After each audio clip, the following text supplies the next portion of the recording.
তিনবারের সাবেক প্রধানমন্ত্রী ও বিএনপি চেয়ারপারসন বেগম খালেদা জিয়ার নেতৃত্বে রাজশাহীর ঐতিহাসিক মাদ্রাসা ময়দানে বিএনপির মোট ১১টি জনসভা অনুষ্ঠিত হয়েছে। তবে এবার প্রথমবারের মতো দলের চেয়ারম্যান তারেক রহমান প্রধান অতিথি হিসেবে রাজশাহীর ঐতিহাসিক মাদ্রাসা মাঠে আসছেন।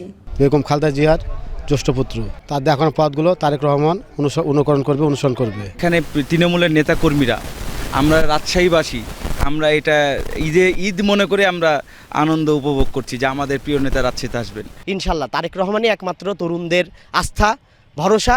স্বাধীনতার পর রাজশাহীর ঐতিহাসিক মাদ্রাসা ময়দানে অনুষ্ঠিত জনসমাবেশের মধ্যে এই সমাবেশটি একটি মাইল ফলক হয়ে থাকবে বলে মন্তব্য করেছেন রাজশাহী মহানগরীর বিএনপির সাধারণ সম্পাদক।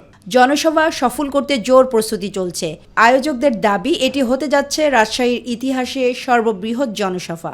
রাস্তাতে সবার সাথে সাধারণ মানুষও, এমনকি রিকশাওয়ালাও ডেকে বলেছে, ভাই তারেক রহমান কবে আসবেন, তিনি কখন বক্তব্য দিবেন, কোন দিক দিয়ে আসবেন, নানান প্রশ্ন রয়েছে। মাঠের প্রস্তুতি ও সার্বিক পরিস্থিতি পরিদর্শনে এসে বিএনপি চেয়ারপারসনের উপদেষ্টা এবং রাজশাহী ২ আসনের ধানের শীষ প্রতীকের প্রার্থী মিজানুর রহমান মিনু বলেন, রাজশাহীর ১০০ বছরের ইতিহাসে সবচেয়ে বড় সমাবেশে তারেক রহমান বক্তব্য রাখবেন।